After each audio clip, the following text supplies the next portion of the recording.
económico, hay que tener una ley que aplique sanciones a las personas jurídicas. Después, los estados deciden sanciones de carácter administrativo, sanciones de carácter penal. Brasil, por ejemplo, de entrada dijo, es la ley antisoborno. El mismo el mismo nomen juris nos dice que es de naturaleza penal. En cambio, en Perú se habla de la responsabilidad administrativa de la persona jurídica. En la realidad, son sanciones de carácter penal. Pero los peruanos dijeron, le vamos a poner el nombre de responsabilidad administrativa, que cuando le apliquemos una sanción, el daño reputacional que va a tener la empresa no va a ser tan grave como si fuese una sanción penal. Empiezan a aparecer otros conceptos, empiezan a aparecer otros elementos como es la noción de daño reputacional. Jamás se nos hubiese cruzado por la cabeza. Sí lo pensamos cuando dicen, me escracharon en internet, me escracharon en una publicación. Claro, ahí sí nos interesa. Ahora, cuando lo vemos desde el punto de vista de una empresa, no tenemos la noción del daño reputacional. Entonces, para evitar ese daño reputacional, dijeron, señores, vamos a hablar de responsabilidad administrativa.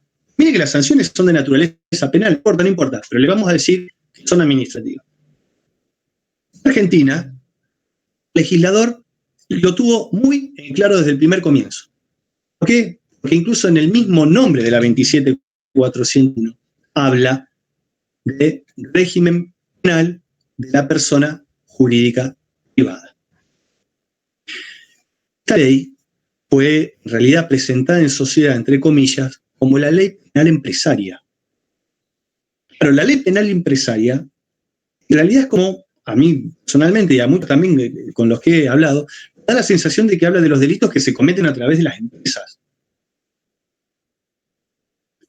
En realidad mucho más allá. Porque ni son todas las empresas, ni son todos los delitos. Y es así como esta ley, a través de su articulado, empieza a decir, van a ser las personas jurídicas privadas. Perfecto. ¿Cuáles son las personas jurídicas privadas? Nos tenemos que ir, lógicamente, al Código Civil y Comercial. Hablando siempre de sujetos colectivos. Esto significa una unipersonal no le puedo aplicar esta ley, porque no es colectivo. Justamente es unipersonal. Entonces, cuando hablamos de cuáles son los delitos, el legislador automáticamente le apuntó a lo que son delitos vinculados a la corrupción. Y están taxativamente enumerados. Son el cohecho, las negociaciones incompatibles, la concursión, el enriquecimiento ilícito, la confección y presentación de balances, informes falsos agravados. En el último caso en particular, me voy a detener en este tipo penal concretamente, la presentación de informes y balances falsos agravados son aquellos en los cuales habría salido, para hablar en términos que se entienda bien, habría salido del patrimonio de la empresa dinero, se habría utilizado para llevar adelante cohecho o soborno, y después a la hora de asentarlo en la contabilidad le ponen otro importe. Le imputan otro concepto, no otro importe, le imputan otro concepto. Entonces en eso consistirían los balances e informes agravados, falsos agravados. La verdad, llama un poco la atención porque algo que uno lleve una contabilidad como la de Sarmiento, que Sarmiento realmente se caracterizaba por poner realmente el concepto en virtud de lo cual se gastaba, y si tenía que escribir palabras hasta obscenas, incluso lo hacía, la transparencia ante todo. Algo que uno lleve una contabilidad, si realmente es muy difícil que la empresa utilice de su propia contabilidad, dinero de su propio patrimonio, para pagar un soborno. Realmente llama mucho la atención. Pero el legislador justamente trató igualmente de tener este tema sancionado justamente. Ahora, ¿a título de qué participa? Y hablo de participar en un sentido amplio. ¿A título de qué participa la persona jurídica privada en la comisión del delito? Que claro está, cierto, la persona jurídica actúa a través sus representantes. De hecho, el Código Civil adopta la teoría de lo que es la teoría del órgano. Entonces, en el mundo físico no vemos una real acción por parte de la persona jurídica, sino que en todo caso esa acción será la consecuencia de una ficción, justamente viene dada por el ordenamiento jurídico. Realmente hay una duda de ese tema porque no se sabe si la persona jurídica va a ser autora o partícipe. Partícipe en los términos del 45, del 46, ya sea primario o secundario. ¿Por qué? Primero, aparentemente, en realidad voy a empezar por la conclusión, dice que es una cuestión de tiempo, se dice que es una participación sui generis, es decir, una participación bastante particular. ¿Por qué? Pero que no va a tener la misma pena. Va a tener la misma pena ni como coautor ni como partícipe. ¿Por qué? Porque la 27.401 establece un régimen específico de penas. Esas penas vienen dadas por la multa, por la suspensión de las actividades, por la suspensión de la posibilidad de participar en concursos o licitaciones, la suspensión de los beneficios estatales, la disolución y la acción podría ser una especie de pena de muerte o muerte civil, en realidad, dependiendo de cómo uno quiera verlo, de la persona física. Después sí viene dado por la publicación de un extracto de la sentencia que lo sanciona. Ahí otra vez volvemos a lo que es el daño reputacional. No toma tanta importancia lo que es la cuestión empresaria, el tema del daño reputacional. Entonces, la persona física que participa va a tener una pena, la persona jurídica va a tener otra. Después ni siquiera se tramitan por el mismo proceso, en acciones independientes. Finalmente, hasta el régimen de reincidencia es diferente. Y así como la reincidencia en la persona jurídica, nosotros sabemos que tenemos un sistema de reincidencia real donde es necesario que el sujeto se haya visto privado de su libertad para ser reincidente, es decir, haber cometido un delito, haberse visto privado de su libertad con una condena. Unos hablan de tratamiento penitenciario, otros nos dicen que alcanza con la prisión preventiva. La persona jurídica, ¿cómo puede llegar a ser reincidente? Si la persona jurídica también puede llegar a ser reincidente. Entonces, cuando hablamos de autoría y participación, nos vamos dando cuenta de los diferentes escollos, las diferentes trabas que se van presentando, porque realmente hablamos de dos sujetos que lógicamente, cualitativamente, redundancialmente, son diferentes. En presencia y en su sustancia son distintos. Uno existe per se y el otro existe una ficción legal. Entonces, todo esto contribuye a que sea necesaria la creación, desde mi humilde punto de vista, de una nueva teoría del delito.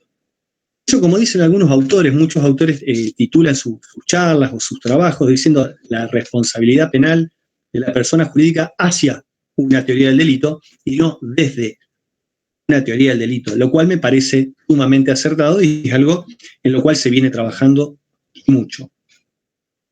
Pasamos ahora a lo que es la situación procesal.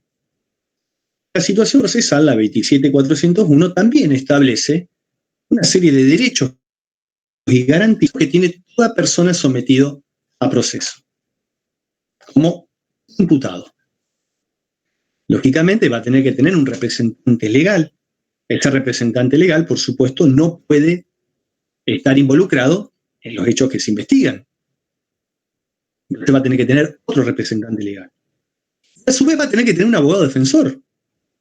Es decir, no es que va a ir a una audiencia el representante legal solo diciendo yo representante legal de sociedad. No, es el representante legal con el abogado defensor. Tiene que haber sido designado por el órgano competente. Hoy una persona quiere nombrar un abogado defensor, muy simplemente este acto designo al doctor fulano como abogado defensor.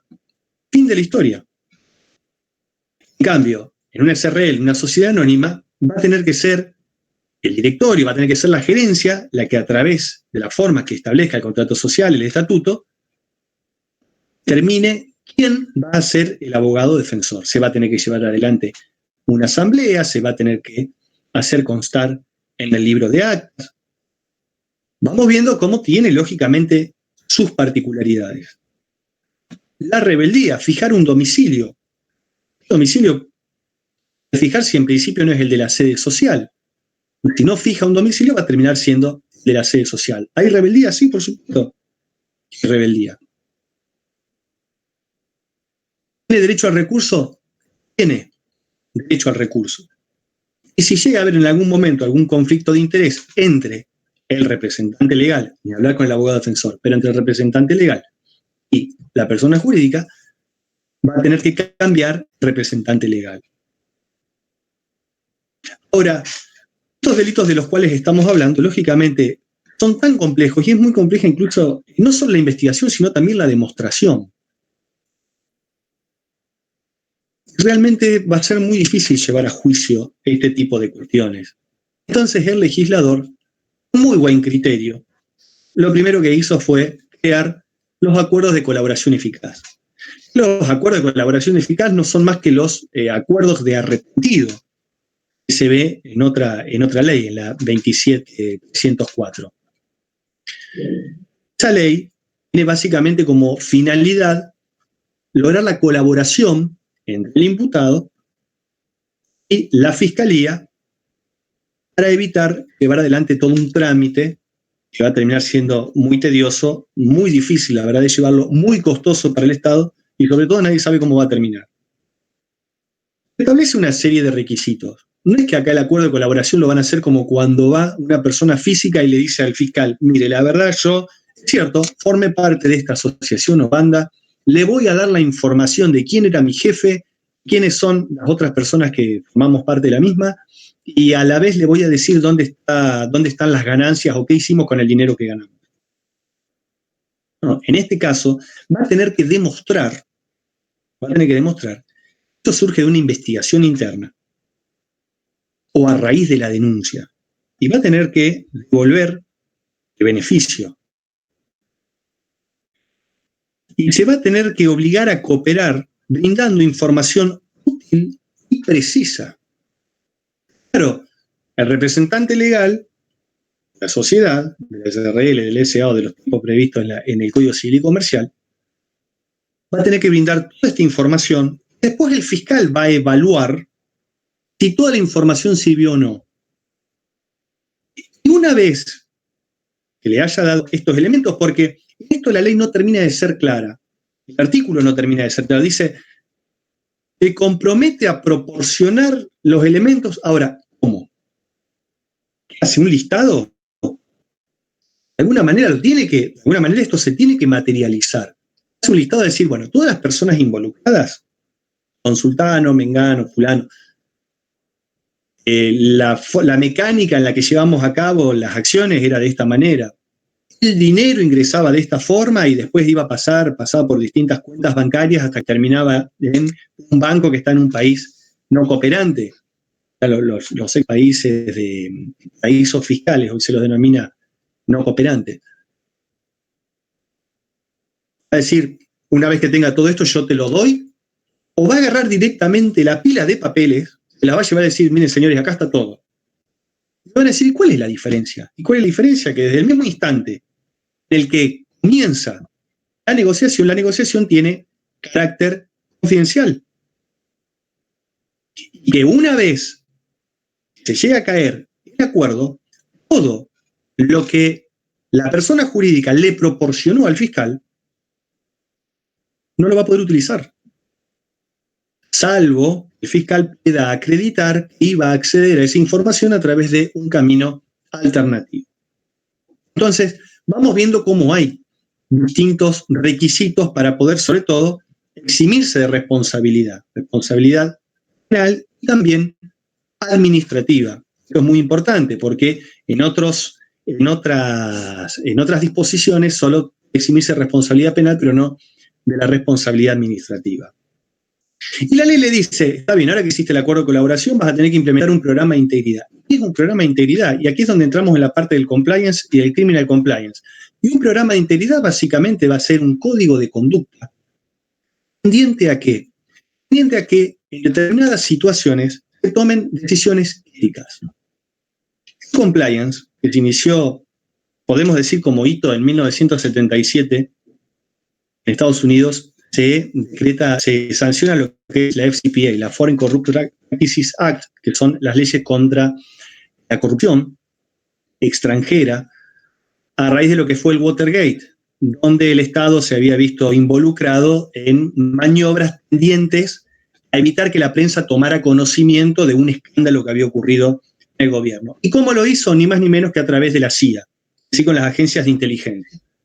Entonces, a partir de ese momento, para luchar contra la corrupción, en Estados Unidos, reitero, en 1977, se sanciona esta ley. Lo que dicen de ahora en adelante es, señores, a las empresas, a partir de ahora ustedes se tienen que autorregular. ¿Cómo autorregular? Exactamente. Ahora ustedes se tienen que autorregular. Ustedes van a sancionar su propio código de conducta por el cual se tiene que regir. Ese código de conducta tiene que evitar que las personas que forman parte de la empresa, de la sociedad, cometan delitos vinculados a la corrupción. ¿Cuándo vamos a aplicar esta ley? Bueno, esta ley, lo bueno o lo malo, depende por dónde se mire, que cada vez cualquier negociación u operación tiene un punto de contacto con Estados Unidos, automáticamente se aplica esta ley. Es una de las posibilidades que tiene Estados Unidos de aplicar extraterritorialmente su ley. Nosotros no lo teníamos hasta que se reformó, justamente con esta ley, el artículo 1 del Código Penal, que incorpora lo que es el cohecho transnacional, 258 bis. Justamente es el soborno, pero con una entidad extranjera, tendiente a obtener, lógicamente, beneficios del extranjero. Entonces, surge así la pregunta de ¿y cómo se hace un código de conducta? Tiene que tener un código de conducta. Lógicamente, un código de conducta que va a tener las políticas, una declaración de políticas, de lo que es la política de la empresa, son los valores, lo que son los objetivos. Y después también tiene que tener lo que son cuestiones instrumentales. Estas cuestiones instrumentales tienen que ver con, tiene que haber un canal de denuncia. Un canal de denuncia de manera que una persona que toma conocimiento de una irregularidad puede llegar a implicar un delito de cohecho o cualquiera de los otros que están previstos en el artículo 1, tenga la posibilidad de hacerlo saber. No a la justicia, sino a la propia empresa, a la propia sociedad. Porque por ahí va la cuestión. Cuando la sociedad puede demostrar que ha tomado conocimiento de que uno de sus integrantes cometió un delito, justamente a través de ese programa de integridad y a través de la implementación de controles internos, si aparte devuelve el beneficio obtenido, hay una exención total de responsabilidad. Fíjense lo importante que es. Ahora, este programa de integridad, primero, ¿quién lo hace? ¿Y cómo se hace? Lógicamente, existen personas especializadas, como así también oficiales de cumplimiento en materia de compliance, que están en condiciones de realizar estos programas de cumplimiento. El tema es que tiene que requerir de la persona que comete el delito un esfuerzo para poder sortear esos obstáculos. ¿Qué quiere decir esto? El programa puede ser muy lindo, pero si es ineficaz o ineficiente, no va a haber exención de responsabilidad. Ahora, ¿quién determina la eficacia? Y eso realmente ya es para quedarse, es en realidad objeto de otra charla, pero vamos a tratar de resumirlo muy rápido. Y acá lo que estamos demostrando básicamente es que el programa de integridad, acá es donde se relaciona con el criminal compliance, son todas aquellas medidas que uno tiene que tomar para evitar que estas personas cometan un delito y así impedir eventualmente la aplicación de una sanción penal a la persona jurídica. Esa es la gran importancia que tiene. Ahora, tenemos un programa de integridad. Una persona cometió un delito. No sabemos si el programa funciona o no. Que los programas no son perfectos. A ver, si alguien dice, tenemos que hacer un programa a prueba de fallas. Sí, la idea, como el derecho, como el legislador también intenta encontrar la manera de regular las situaciones de la mejor manera posible justamente para evitar que el día de mañana, o en caso, primero que haya un incumplimiento, o en caso de incumplimiento, que el derecho tutelado pueda ser resarcido o pueda ser tutelado o se pueda aplicar efectivamente una sanción. Nos dicen, y con razón, que la eficacia del programa de cumplimiento, del programa de integridad, tiene que ser acreditado por la sociedad, por la persona jurídica. Entiendo que es lo que corresponde. En este caso, lo dicen, ¿cómo puede ser? ¿La fiscalía tiene que probar que el programa no sirve? No, en realidad es la defensa la que tiene que probar que el programa sirve. Y que el programa estableció todos los elementos y realmente todos los sistemas de control interno, todas las alarmas posibles para que en caso de que ocurriera un ilícito, se pudiera detectar. Y antes incluso que ocurriera, se pudiera evitar. ¿Dónde se va a discutir todo esto? En un juicio. En un juicio en el que, lógicamente, va a llegar, por un lado, la persona existencia ideal, por el otro lado, la persona existencia, la persona humana o la persona física. A uno se le va a atribuir haber cometido materialmente el delito, el otro será coautor o será partícipe, porque encima en aquellos casos en los cuales se trata de delitos especiales, si no reúne la calidad, no va a poder ser nunca autor, va a terminar siendo partícipe. Y lo que para mí es una de las cosas que terminan siendo, acá sí creo que el legislador no contempló correctamente la situación, y es con lo que voy a finalizar la exposición por si hay alguna pregunta. Lógicamente da mucho más para hablar mucho más, pero hay algo que, lo que decía la ley del arrepentido. La ley del arrepentido justamente tiene como finalidad que una persona que está imputada colabore para que determinada investigación avance y que se conozca, ya sea o bien otros hechos, o bien las personas que están detrás, o las involucradas, o el beneficio.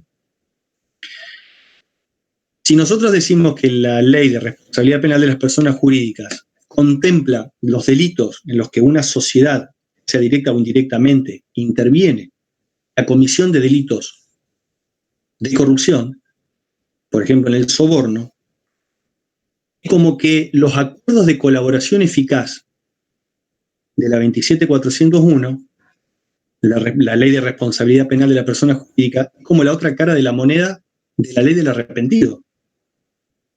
Entonces yo siempre me pregunto, ¿qué ocurre en el caso en el que una sociedad toma conocimiento de que un integrante llevó adelante el delito de soborno y quiere quiere celebrar un acuerdo de colaboración eficaz, para obtener así una exención de responsabilidad, una disminución, perdón. Y por otro lado, el funcionario público, que fue el que participó del soborno, se quiere acoger al régimen del arrepentido. Yo siempre me pregunto, ¿cómo se resuelve? Creo que la respuesta termina siendo muy simple. Es el primero que llega. El primero que llega y el primero que logra el acuerdo, entre comillas, es el que gana, el que va a obtener el beneficio. El funcionario público llega antes, va a ser quien obtenga el beneficio. Si el representante de la sociedad llega antes, va a ser quien obtenga el beneficio. Pero me parecería una incongruencia absoluta de que ambos puedan obtener el beneficio, que por un lado el representante de la sociedad va a decir, ese funcionario público me cobró un soborno de 5 millones de pesos para darme la licitación de la Ruta 34, por poner un ejemplo, y que en la oficina contigua, al lado, esté el funcionario público diciendo, los de esa empresa vinieron y me dieron un soborno de 5 millones de pesos, que los dos pidan la reducción de la sanción penal. Hay una incongruencia total, en definitiva es como que se termina beneficiando a ambos cuando los dos son los que terminan metiendo el delito. Con esto, les reitero, hay mucho más para hablar, es un tema sumamente complejo, por todas las aristas, como verán, hemos visto cuestiones de derecho penal parte general, hay cuestiones de derecho penal constitucional, hay cuestiones de derecho penal procesal, esta nueva cuestión, nueva para nosotros, que es el compliance, específicamente el criminal compliance, así que espero que les haya servido, sobre todo que se haya entendido y quedo abierto a las preguntas que puedan hacer.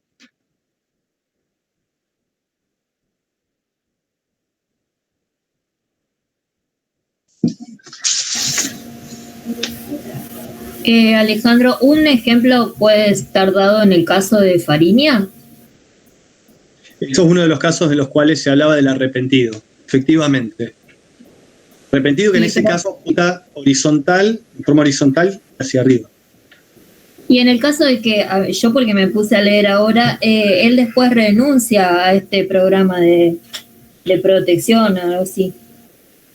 Sí, renuncia a un programa de, lo que yo tengo entendido, que conozco probablemente lo mismo que vos, Miriam, lo que hemos visto en los medios periodísticos. Lo que habría renunciado al programa de protección de testigos, no a los beneficios del arrepentido en sí mismo. Son dos cosas diferentes. La figura del arrepentido impacta la pena. Bien. Y el otro tiene que ver con una cuestión personal de protección. Claro. Bien. Gracias. No, por favor. Alejandro, ¿cómo andás? Escúchame, te pregunto, respecto de lo que vos decís de que se beneficia el que llega primero, que vos decís que sería injusto que se beneficien todos, cosa que es correcta. No me parece criterio personal tampoco muy justo que se beneficie uno solo, o sea, es un dilema complicado. ¿Vos no tenés en mente alguna solución superadora de esto, más allá de la dificultad? Ignacio, muy buena tu pregunta. Es cierto, porque esto tiene que ver con esa cuestión de justicia material, ¿no es cierto? Ya estamos viendo que cómo puede ser que se termine beneficiando los dos, pero cómo puede ser que por otro lado solo se beneficie uno de ellos.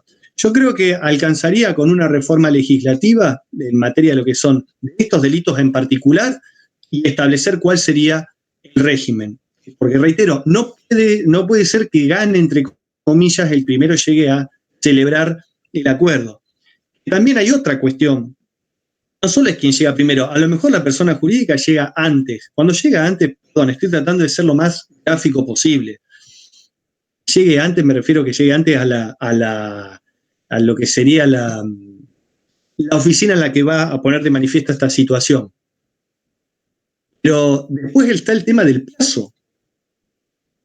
La 27.401, la responsabilidad penal de la persona jurídica, establece hasta un año. Tiene que pasar ese año. No así en el caso de la ley del arrepentido. Yo creo que habría que conciliar para estos delitos en particular alguna solución. Coincido contigo, Ignacio. Gracias.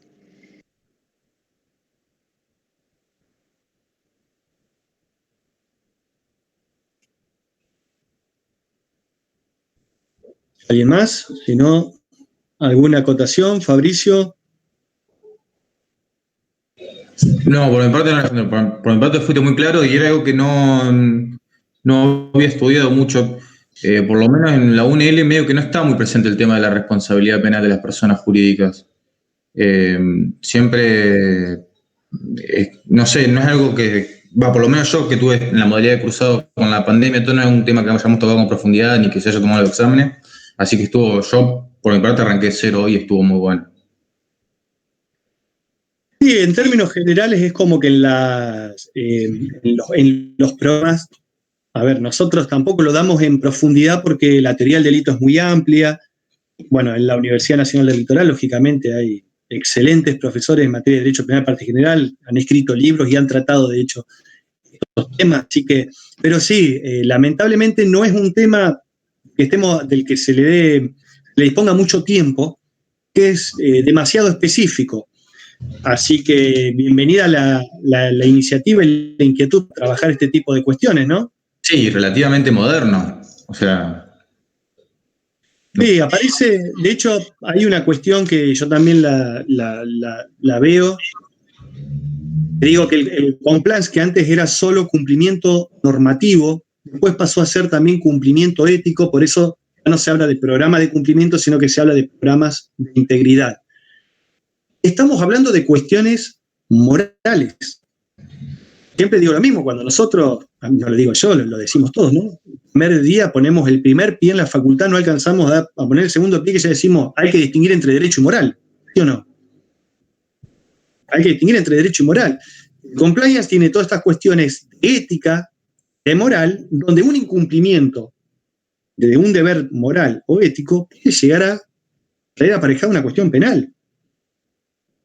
Entonces, es algo que tenemos que ir como reordenando nuestra forma de pensar, de concebir esta parte muy específica del derecho penal, que ya no solo es derecho penal, pasa a ser derecho penal económico, y dentro del derecho penal económico viene a ser con el criminal compliance, o sea, es todo, a su vez, el punto de conexión con el compliance. Entonces, realmente es una cuestión que creo nos invita a pensar, a reformular todo el sistema relacionado a lo que es la responsabilidad penal de las personas jurídicas o la capacidad de acción de las personas jurídicas. Lógicamente no va a tener absolutamente, no creo, los puntos de contacto a lo mejor con el homicidio, un hurto, un robo, un abuso sexual, van a ser ínfimos, pero sí en este tipo de materia.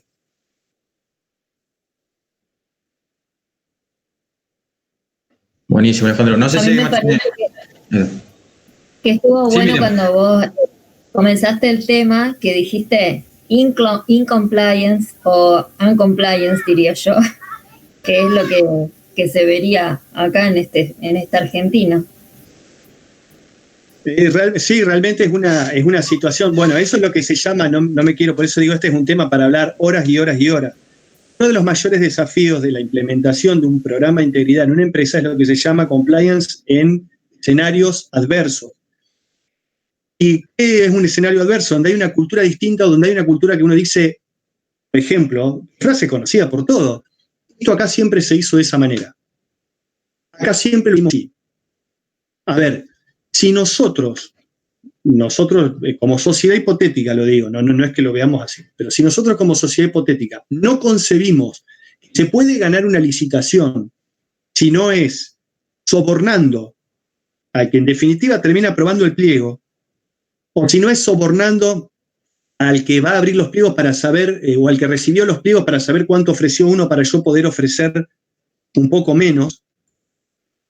Entonces, realmente es muy difícil cambiar esa conciencia. Después se viene lo que son, como una forma de lidiar con ese tipo de cuestiones, está lo que son las denominadas acciones de clase. No la acción de clase que nosotros entendemos desde el punto de vista jurídico, sino las acciones de clase donde diferentes competidores, y fíjense que estoy hablando de competidores, no de empresas que se dedican al mismo rubro, competidores de la misma actividad empiezan a hacer las cosas de otra manera, la finalidad de lograr un escenario de mejor competencia. Es como si nosotros fuésemos a correr una carrera. Nosotros fuésemos a correr una carrera y decir, a ver, aquel sale un poco más adelantado, el otro usa mejores zapatillas, el otro viene, no sé, no tuvo que caminar antes. Todos decimos, no, ¿saben qué? Vamos a correr con las mismas zapatillas, la misma distancia, vamos a salir del mismo lugar y en las mismas condiciones. Bueno, eso sería una competencia, una acción de clase, lógicamente muy resumida.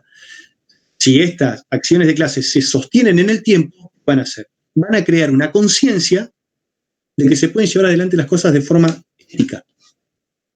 Dejar de lado un poco lo que tiene que ver con la corrupción. Por ahí iría Miriam. Muy bueno, la verdad. Felicitaciones. Bueno, me alegro mucho. Espero que les haya servido. No les quiero robar más tiempo. Si queda alguna pregunta, si no, nos liberamos recíprocamente. Bueno, como veo que no hay ninguna pregunta más, nada, agradecerle al doctor Ote, Alejandro, por que está hablando una hora entera y enseñarnos sobre este tema que es tan interesante.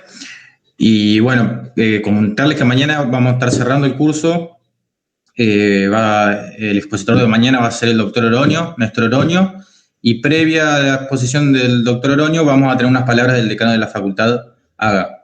Así que por eso les quería pedir puntualidad mañana, arranca a las 18 horas, así no se pierden las palabras del decano y, bueno, posteriormente la exposición del doctor Oroño. Así que, bueno, por mi parte, muchas gracias, Néstor, muchas gracias a todos por sumarse y por querer formarse todos los días un poquito más.